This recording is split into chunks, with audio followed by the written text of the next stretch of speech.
안녕하세요. 무모수입니다. 오늘은 프랭클린 익스프레스 책을 읽어보도록 하겠습니다.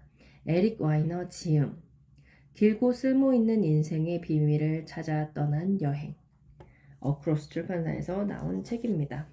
173페이지인데요. 프랭클린은 이 두 목록과 그 밖의 여러 자료를 토대로 자기만의 13가지 미덕 목록을 작성했다. 1. 절제. 배부를 때까지 먹지 말 것. 취할 때까지 마시지 말 것. 2. 침묵. 자신이나 타인에게 유익하지 않은 말은 삼갈 것. 하찮은 대화는 피할 것. 3. 질서. 모든 물건을 제자리에 둘 것. 모든 일에 시간을 정할 것. 4. 결단.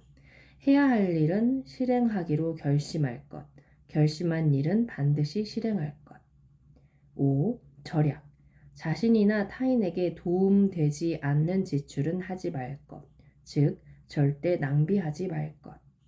6. 근면. 시간을 버리지 말 것. 늘 쓸모 있는 일을 할 것. 불필요한 행동은 전부 끊을 것. 7. 진실. 거짓말로 상처 주지 말 것. 순수하고 올바르게 생각할 것. 말한 것은 지킬 것. 8. 정의. 남을 다치게 하거나 마땅히 줘야 할 혜택을 빠뜨리지 말 것. 9. 중용. 극단을 피할 것. 아무리 그럴만하다고 느끼더라도 분노하며 해를 가하지 말 것. 10. 청결. 몸과 의복, 거처의 불결함을 용납하지 말 것. 11. 평정.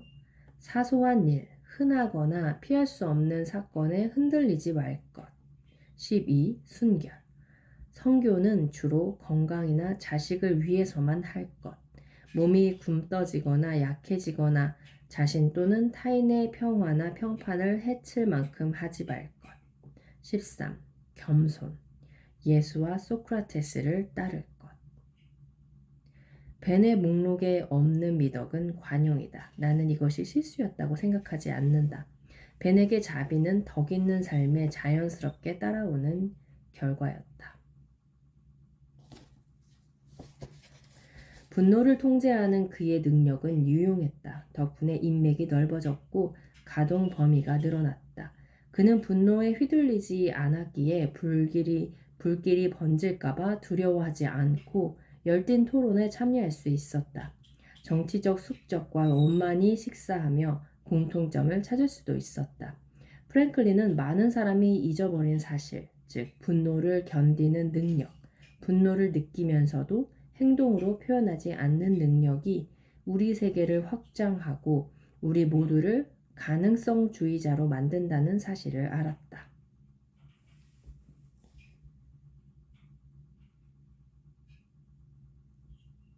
벤이 처음 런던에 머물며 인쇄소 도제로 일하던 시절에 이런 일이 있었다.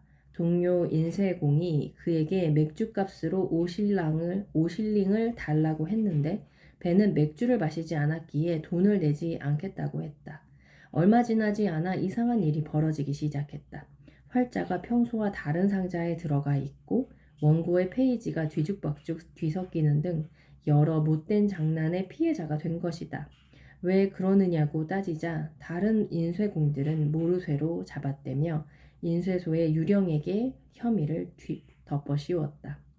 벤에게는 선택권이 있었다. 관리자에게 시정을 요구해서 갈등을 키우거나 괴롭힘이 서서히 줄어들기를 바라며 묵묵히 견디거나 그러나 세 번째 선택지도 있었는데 바로 돈을 내는 것이었다. 벤은 계속 함께 지내야 할 사람들과 나쁜 관계를 유지하는 것은 어리석은 짓임을 확신했다. 때때로 이 말은 런던 인쇄소에서 그랬듯 비교적 사소한 원칙을 양보한다는 뜻이었다. 때로는 자신에게 잘못한 사람을 용서한다는 뜻이기도 했다. 분노의 반대말은 절망이 아닌 용서다. 용서는 분노를 녹여 없앤다. 잘 사는 것이 아니라 용서하는 것이 최고의 복수다. 벤은 용서하는 능력이 대단했다. 그는 겨우 18살이던 자신을 런던으로 보내 고초를 겪게 한 윌리엄 키스를 용서했다.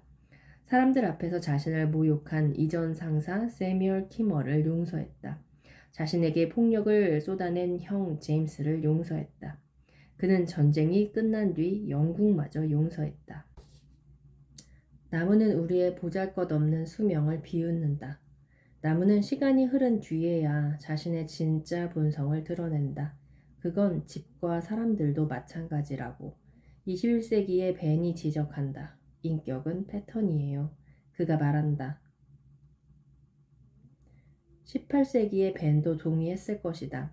그러나 그건 무작위로 습득한 패턴이 아니다. 인격은 우연히 발생하지 않는다. 인격은 빚고 형성할 수 있다. 그래서 프랭클린이 덕 있는 좋은 습관을 들이려고 그토록 애쓴 것이다. 프랭클린은 인격이 주어지는 것이 아니라 늘 획득하는 것임을 잘 알았다. 8살 난 아이, LP만큼 총명하고 조숙한 아이가 강렬한 인상을 남길지라도 그것을 아이 고유의 인격이라고 하지는 않을 것이다. 인격이 형성되는 데는 시간이 필요하다.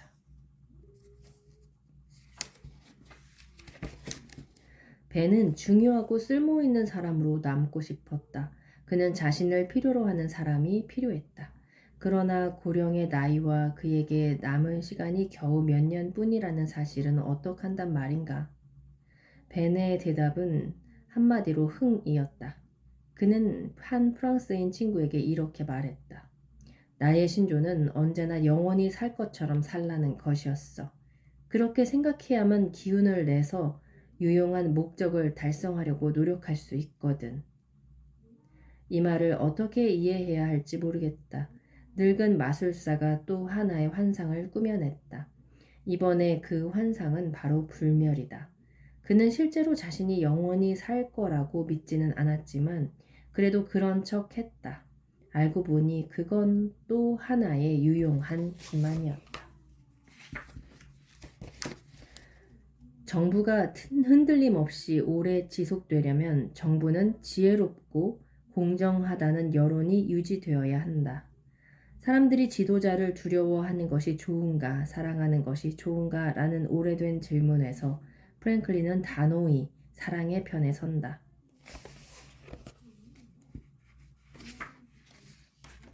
벤의 유럽인 친구들은 이 새로운 국가와 새로운 헌법의 소식을 간절히 듣고 싶어 했다. 미국은 처음의 주장을 고수할 것인가, 아니면 다시 군주제로 돌아올 것인가.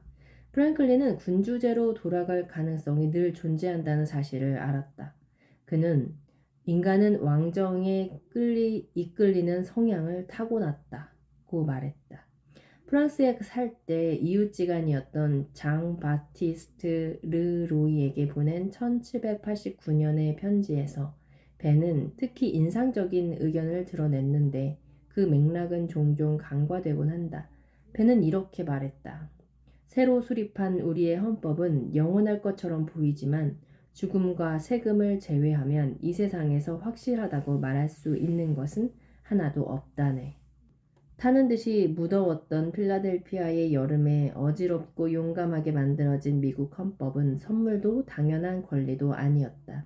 심지어 완성된 결과물도 아니었다. 이 헌법은 진행 중인 작업이자 미래 세대를 향한 도전이었으며 무엇보다 하나의 수단이었다.